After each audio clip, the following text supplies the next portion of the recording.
हमना खेबसे फनखौ नोंनि माथोखौ खोनानो मोनबासो आं एसे सान्थि मोनगोन रादाय नै आं एसे बिजि दंमोन फनखौनो हमनो हायाखैमोन सोर नों मोजाङै दंना मानसिया मोजाङै दंना सोर थौ एस लोगो सासे थौनाय नोंसोर थौग्रोनाय आं बेसे गिदोंमोन नों खवायबो जादों होननानै लालिया फन खालायदोंमोन ना मा जादों आंहालाय लालिया फन खालायदोंमोन आं बेसे गिनाय मोनदोंमोन नोंखौ लालिया फन खालायनानै बुंदोंमोन नों लामा गेजेराव गोग्लैना दंमोन होननानै बेयो थिखांना लांदों होननानै बुंदों माथो नों लालिमोननाव दंना दा मा लालिमोननाव दं लामायाव गोग्लैदों आं गैयाथ' लालिमोननाव होनबालाय माथो लालिया दानिसो आंखौ फन खालायनानै बुंदों नोङो बबेबा लामायाव हाजो गेजेराव गोग्लैना दंमोन ना लालियासो थिखांना लांदोंमोन ना नोंखौ बे बक्सिसो खोमा लालिया आंखौ साननानै बक्सिखौसो थिखांना लांबाय खोमा मा जाखो नों दंना दैमारा मोजाङै दं आं मोजाङैनो दं लालिया मा होननानै बुंनाय आं जेबो गोसोआव गैया मा होनना बुंनाय मा उल्थां फाल्थां बाथ्रा आं बुजिखोनो मोनाखै मा खेबसे लालिमोननाव दंमोन ना गैया मा नों लालिमोननाव दंना गैया आं लालिमोननाव गैयालै मा नों लालिमोननाव गैया होमब्लालाय लालियालाय मानो थाखाय फन खालायदों नों बिसिनाव दं होननानै गोग्लैना दंमोन बिसोर लाना थांदों बिसिनाव उन्दुगासिनो बेहुस जादोंमोन हुस फैफिनबाय माबा बेबायदि बुंदों माथो लालियालाय मानो होनब्लालाय बुंनो बेफोरखौ आं हले गिनाय मोनबाय दे मा खालायदों मा मादों नोङो मोजाङै बुंनाय नोङो हबाव दङ लालियालाय आंखौ थगायनानैलाय मानो बेफोर बाथ्राखौ बुंनो नों थार बाथ्राखौ बुंबालाय मा जागासिनो हबाव दं नोङो नै सुदेम आं नोंनो थार बाथ्राखौनो खिन्थानोसै आं माने लालिनाव जाय दङ बे आंनि महरानो नाथाय आं नङा मा बुंदों नोङो मा आं गैया आंनि महर गोनां दं मा आं मोजाङै बुजियाखै मोजाङै बुंनाय नै नों मोजाङै खोनासं लालिनाव थाहैनाया बक्सिसो बियो आंनि महर लानानै डुप्लिकेट जानानै सार्जारि खालामनानै जोंफोरनि न'आव थाफैदोंमोन धोन सम्पतिनि लबाव आंखौ बिसोर खमायनिफ्राय मोजां जानाय नङा साननानै बेफोरखौ प्लेनिं खालामनानै जोंफोरनि न'खरखौ बरबाद खालामना धोन सम्पति लुथिजोबनानै गासैखौबो सम्पतिफोरखौ गावसोरनि नामाव खालायजोबनो नागिरदोंमोन नाथाय बेबायदिलाय माबायदि जानो हागौ एसेबां नोंबायदि समान बेबायदिलाय माबायदि हायो नाथाय बेबायदिलाय समान नोंबायदिथार नुनाय बेबायदिलाय माबायदि जाथारनो हागौ बेबायदि हायो नामा एसेबां जानो हायो सुदेम जानो हायो जेबोआनो गैया दे माबा खालायग्रोनाय लालिनि नाम्बारखौ आंनो हरनाय होनबा लालिया नोंखौ साननानै बक्सिखौ थिखांना लांदो आरोना गोबां बाथ्रा दं दा आं फनाव खिन्थाजोबनो हाया बक्सिखौ जों दे बेफोरखौ बादि माबाखौ हरनाय लालिनि नाम्बारखौ हरग्रोनाय नों दा लालिमोननाव थांगोन आरो थांनांगोन बक्सिखौ माबानांगोन ना बक्सिखौ माबानांगोन माने मा खालामदों नोंसोरो आं गिनाय मोनदों दे नों बारा सानलाबाय थानाङा नों जायखिजाया लालिनि नाम्बारखौ हर माबारै आरो लालिनि एड्रेसखौ हर जोंफोर लालिनाव थांसै थारमाने लालिया लामायाव गोलैना थानाय मोनदों बक्सिखौ आं सानानै लाना थांबाय बियो जि जादों मोजाङानो जादोंलै लालिया मोजाङानो खालायदों लाना थांनानै साला सैमा बक्सि खारदोंमोन माथो खारग'नो हागोन होननानै नुदों इसोराबो जोंफोरजोंनो लोगोआव दङ मिन्थिबायना जानो गोनाङा जाखागोन रावबो हमथानो हाया मिन्थिबाय बक्सि थांगासिनो आं मा जालांजोबखो दे बेफोर मा डुप्लिकेट जालायनांगौ बेफोरलाय फैसानि रुपिया इसेबां बेबायदि जालायो आरो मानसिया फैसा सम्पतिनि थाखायनो बेबायदिबो खालायो आरो मानसिया माबा सोलिगासिनो जों माबा खालायदों रादाया मोजाङैबो खिन्थायासै आंनो हे भगबान जेबो जेन जाया दे मोजाङै थाथों आंनि हौवाया मा एसे गाज्रि आखलनि मानसि बिसोरबो जाथो खालायलाबायो मालायनि न'खराव हाबलाबायनानै माबोरै थांनि र' आइनो खिन्थाहैनि मा सिमां ना मोगथां बायदि बाथ्रा बेफोरलाय फोथायनोनो हायाखै आङो फोथायनोनो हाया मोनलायो बेफोर बाथ्राखौ सोरबा बुंबाबो फोथायनायानो नङा खोमा मेगनजों नुवाबा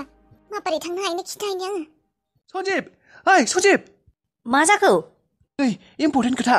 मा इम्परटेन्ट खोथा जालायखो नोंसिनिया रायज्लायनायानो जोबला नामा हस्पिटालाव थांनांगौ होननायानो मोनालाय लांसिगोन माब्ला डाक्टारखौ लोगो मोननांगौ मा जाखो माबोरै फैदे गोबाव खालाय नोंहा खिन्थाखाबाय आङो नेबाय थाखाला आं खिन्थु नोंसिनि थाखायसो आंहा केन्सेल जागोन दा नै खोथाया मोजाङानो मा मोजां खोथा बक्सिखौ मोनबायानो हम अबाव दङ मोनथिदों आङो हे नंगौ अबाव दङ बोरै मोनथिनाय सुदेमनि लोगो लालि होननाय लोंगानायाव दंनो माबोरै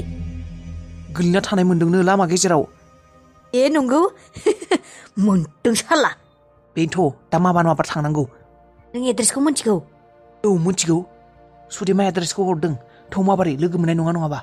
साला फाफिया सैमा जानाया मोनदों साला गारिफोरजों खुन्थाय जानाय खोमा आंबोथ' बेबायदिनो मोनदों सौदाव जालाबायदों खोमा बियो सोरबा गारिजों फैदो होनबा माबोरै गोबाव खालायनो हाया औ थौ माबोरै थौ अरे ये क्या हो रहा है मुझे तो कुछ भी समझ में नहीं आ रहा है राधा ने अभी मुझसे बात की फोन पे बोला वो खुद राधा है और ये वाला दूसरा वाला जो है वो कोई डुप्लीकेट है अरे मुझे तो डर लग रहा है कुछ भी समझ में नहीं आ रहा है राधा बोल रहा है वो अभी आ रहा है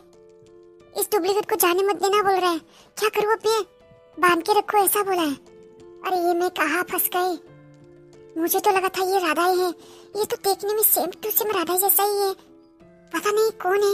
लेकिन राधा ही ने बोला इसको बांध के रखने के लिए अपनी रस्सी कहाँ से लाऊं लेकिन कुछ तो करना तो पड़ेगा क्योंकि उसने बोला वो राधा है ये राधा नहीं है सुधीर ने भी वही बोला शायद उन लोग के घर में कुछ प्रॉब्लम चल रहा है मुझे अपनी दोस्त की हेल्प करनी पड़ेगी शायद घर में कुछ प्रॉब्लम चल रहा है उन लोग का हाँ मैं जरूर मैं मदद करूंगी इस डुप्लीकेट राधा को बांधना पड़ेगा वरना अगर होश आ गए तो ये भाग जाएंगे नहीं भागने नहीं दे सकती रुको अभी मैं रस्सी लाके बांध देता हूँ ओ नोंथांमोना सुदेमजों लोगोजों रायलायबाय थायो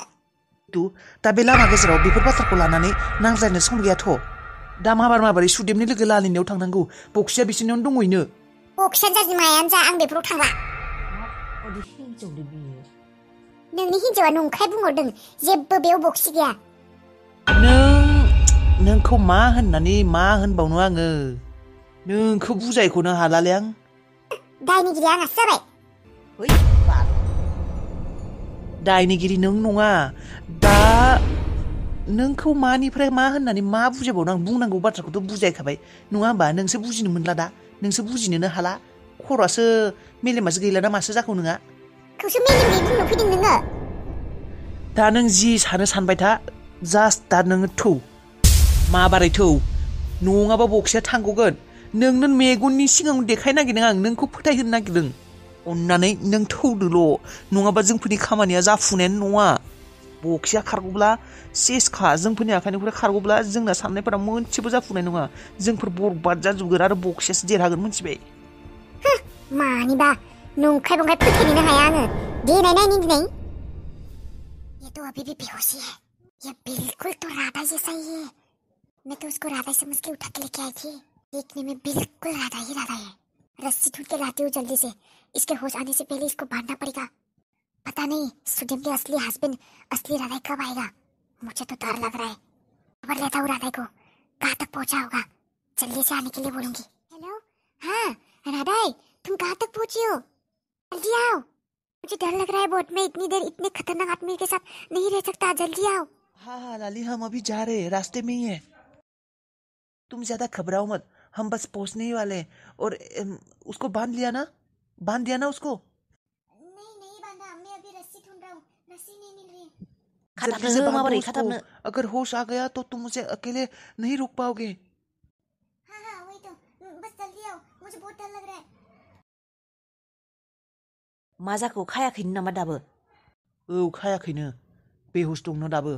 माबार खानो थिननांगौमोन बेखौ बियो सिरि मोनबानो खारखोमाखागोन खानो खिन्थादोंमोन र' नंगौना नङाथाय सिमांफोरसो नुलाबायनाय बायदि मोनबाय दं आं ओरैनो हावायावसो गिदिंबाय थादों खोमा असयफ बक्सिया साला कुकुरा मा जाखो बेना मबाइला सुइच अफ बे लैखोन साराया साला हस्पिटालाव थांनानै सानैबो फिल्म हलाव थांनानै सिनेमा हलाव थांना सिनेमा नायहैयाखैथ' बिसोरो हिनजाव मोनना साला बे कुत्ताया कुकुरनि जादा साला आंनि बाथ्राखौनो खोनासङा जादर' बियो मबाइलखौ साला सुइच अफ खालामना लादों बियो दहायनिफ्रायनो कुत्ताया साला फिल्म नायगासिनो खोमा इसेबां मोजाङै बुजायनानै खिन्थाखाबाय आं बे सैमाखौ साला रितुखौ हस्पिटालाव लांनानै फुस्लायनानै माबा मोनसे खालायनानै बुस्थुफोरखौ साफा खालायना लाबोनो होननानै साफा खालायना फैजोबगोन होननानै नोमफानि जादा बियो गथ'खौ जोनोमसो होमानो नागिरदों खोमा बियो साला फंसे बाथ्रा खोनासङा बियो हिनजाव मोननाखाय बिफाखौ बावगारबाय एसेबां बुंदों बेफोरखौ खालायनाङा होननानै बेफोरबायदि भेजाल लाबोनाङा होननानै